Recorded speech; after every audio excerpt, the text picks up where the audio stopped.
Historians would suggest that the presence of lots of coal deposits was really significant to British industrialisation, because that coal meant that you could power the machines much more effectively than humans could ever have done previously.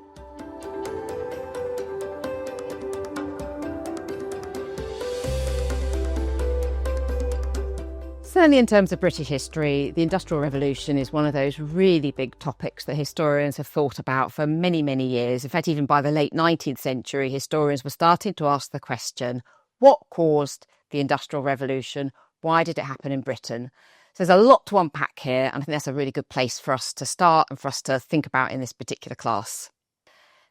As historians started to ask, what was going on in Britain? Why did we have this thing called the Industrial Revolution at some point in the late 18th, early 19th century? A lot of the attention focused initially on technology, because it was noticed there were a really quick succession of many groundbreaking technologies that took tasks that had traditionally been done by hand, often by women, by their fingers. The spinning, for example, you think about the traditional spinning wheel, it was quite labour-intensive, laborious women's work. It becomes revolutionised, it becomes industrialised, there's this massive succession of technology, and soon, instead of your yarn onto one bobbin at a time, you've got machines that are spinning onto hundreds of bobbins at a time. So instead of having hundreds of women, you've now got kind of one person operating the machine. So a lot of the question was like, what was going on? Why was this technology being invented? Another good example of really groundbreaking technology is the steam engine, of course. A succession of different innovations and different bits of technology come together to make this amazing technology, the steam engine, which means you can now power machines much more effectively than humans or horses had previously ever been able to do. Because there seemed to be this really dramatic change in technology, a lot of the answers were like, well, what was going on? Why was this technology being created? And the arguments tended to suggest that there was something rather special about British people, that the scientific culture in Britain was more advanced. Some historians would also point to things like cultural values. So perhaps there was something about Protestantism or something about the religious values of Britain that predisposed them to invention and entrepreneurship and to change. And these arguments had a long run all through the 20th century, and they really kind of come down to suggesting there was something rather special and unique, and implied in a lot of these arguments there was something slightly superior about the British, that they were predisposed to making this technology. So as you can imagine, historians are less enthusiastic about these arguments that suggest there's something special about particular races of people, and that's what predisposes them to do things differently. And historians don't really find these arguments particularly compelling.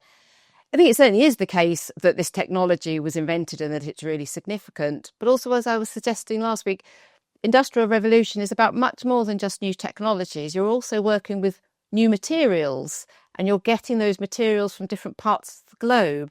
So the technology is also clearly a really important part of the story, but it's only a part of the story, because unless you've got raw materials to process, there's no need to have any technology. There's no point in having technology. So we probably want to think about what's going on in a more wide-looking way than these traditional arguments that thought if we could just understand why Britain were inventing these machines, we could get to the bottom of what's going on. But that's probably too restrictive now and doesn't really shed an awful lot of light.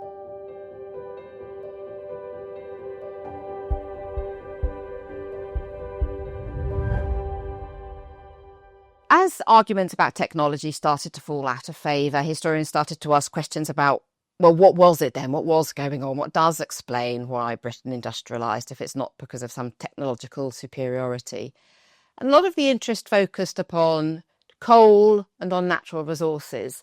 So historians would suggest, and I think they're not entirely wrong, that the presence of lots of coal deposits was really significant to British industrialisation, because that coal meant that you could power the machines much more effectively than humans could ever have done previously. And without the coal, again, there would have been no point in the inventions, there would have been no value in the technology.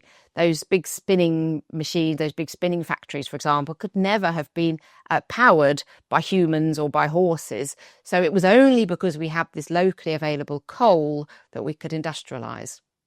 I think coal obviously really is significant, but again, I find this slightly less than convincing as an argument in why Britain industrialised when it did. After all, the coal had always been there. However, for most of British history, nobody had thought, let's get the coal out and let's use it let's use it for manufacturing. Coal had been used to make fires, primarily in order to heat homes because we're a cold country, and to cook food because we want to cook our food. And that was really how coal was being used. It wasn't being used for manufacturing. And before it could be used for manufacturing, you had to have lots and lots of technological change before you could take the coal and use it to power a steam engine. That was a very complex process with lots and lots of different steps.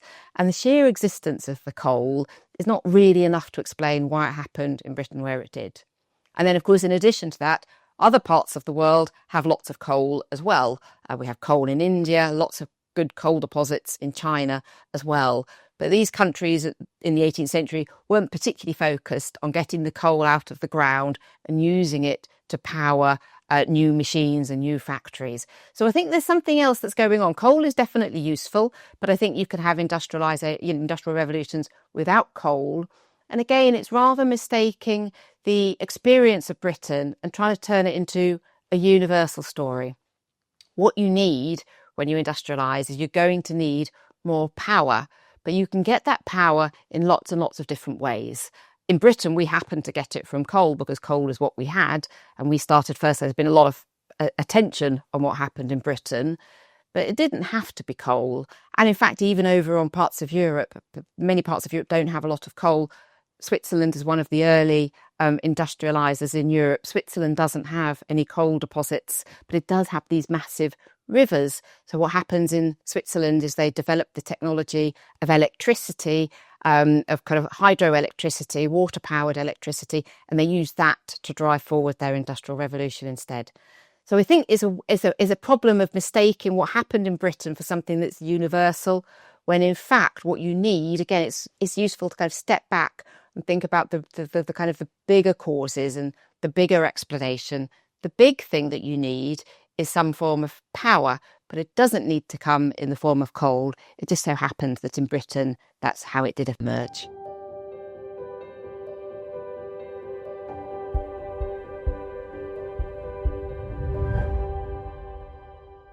More recently, there's been a lot of interest amongst historians about the role of empire and slavery in the creation and the formation of the British Industrial Revolution. So, of course, again, it's certainly the case that Britain does have a really large empire. Britain is also a slave trading nation. And all of this helps to make Britain rich and wealthy. And it also, of course, provides access to some of the raw materials that British manufacturers are going to end up using. So the cotton, for example, that's grown, a lot of that comes through Britain's asymmetrical relationships with other parts of the world, sometimes within the context of empires, sometimes outside the context of empires. But it's certainly the case that because Britain had a powerful navy and because it had a lot of business in other parts of the world, that it had these trade routes and it was able to get the raw materials that it needed for its factories. For me, this is rather like when we think about coal. You need energy, but it doesn't really matter how you get that energy. In the case of raw materials, you need raw materials, but I don't think it really matters how you get that raw material. So in Britain, we were definitely assisted through having an empire, and we were definitely assisted through slave trading in some parts of the world. But I don't think we should think that you always need these things in order to undergo an industrial revolution. What you need is the raw materials, and you can get those raw materials in a variety of different ways. And we don't want to mistake what happened in the British case and to say, well, that's the rule. You always have to have that in order to industrialise. They were very helpful in the British case, but they're not universal. And when we start to look at what's happening in other parts of the world as they industrialise, we realise what they were doing. What they all have in common is access to some form of raw materials, but those raw materials are often very different, and the way in which they got those raw materials is often very different as well. It's worth unpacking the role of the slave trade a little bit more in all of these developments. Way back in the 1960s, the historian Eric Williams argued that British slave trading had been a key cause of the Industrial Revolution. He argued that British traders and British slave traders grew very rich on the back of slave trading, and they used the profit from slave trading to invest into factories. And that's really, without that money that was made available through slave trading, it's much more doubtful whether the Industrial Revolution would have happened when and where it did. At the time of writing in the 1960s, most historians weren't particularly convinced by these arguments, but there's been much more interest over the last couple of decades about what Eric Williams was arguing, and much more consideration given to the role of slave trading in helping Britain to go rich and in helping Britain to launch an industrial revolution. My own view is that Britain certainly did grow very wealthy on the back of slave trading, and that's been written out of our history books in ways that can't really be justified. There's no question. We can even see quite clearly sometimes industrialists who had a relationship with slave trading or slave owning grew wealthy and then used that money to develop a factory. So I think the process of industrialisation was quicker and easier than it would have been without slavery. What I think is much harder to answer is whether it would have happened at all. My own view is I think the momentum of change in Britain was really enormous. And I think Britain probably was going to industrialise at some point around the late 18th century and the early 19th century. And I think it probably would have done that even if it hadn't been involved in slavery at all. I just think there were a lot of other factors going on in Britain that were driving that change forward. Nonetheless, it absolutely seems fairly undisputable to me as well that it all happened more quickly and easily than it would have done without that money entering the British economy owing to its slave trading. So clearly there are a lot of arguments that have been put forward to try and explain and to try and make sense of British industrialisation.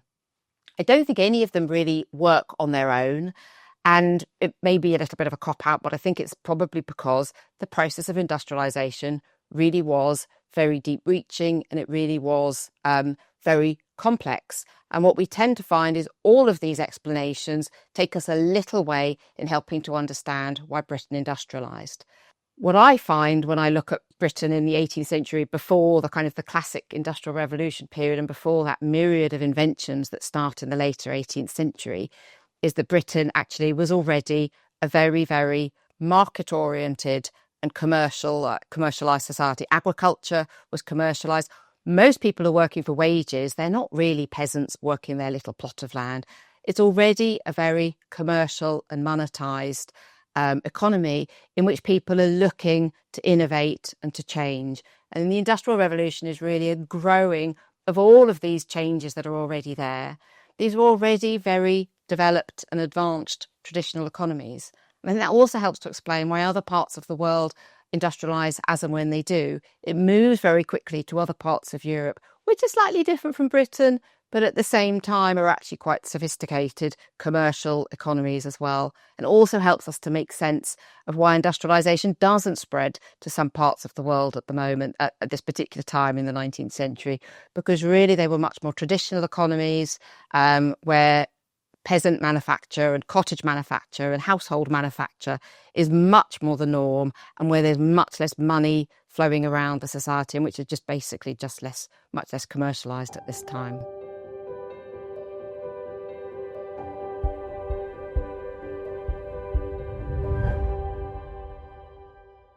Clearly, there were a great many technological changes at this time, and it's worth pausing for a moment just to think about some of these. So the spinning industry is where a lot of the technologies begin, and we think about how spinning had traditionally been done on that spinning wheel that we're all familiar with from our fairy tales. And step by step, little improvements to the technology. So the spinning jenny, first of all, which is hand-powered machine that means you can spin several spindles at once. And then that grows into the water frame. We have inventions such as the power loom, so that the weaving, which had traditionally been done on a hand loom, is now done by power instead. One of the most important changes is the steam engine. Engines had been around since the 17th century of various kinds, but there were so many improvements to the steam engine at this time. In particular, James Watt manages steam engines traditionally had just pumped, which limited what they could do. They just had this kind of up and down motion. And James Watt manages to develop a rotary motion from the steam engine, so you can now turn machines around with belts, and then you can start to do all sorts of fantastic things. So there's so many technological changes. They've all got their own story. Put together, you've got something that's much greater than the sum of its parts.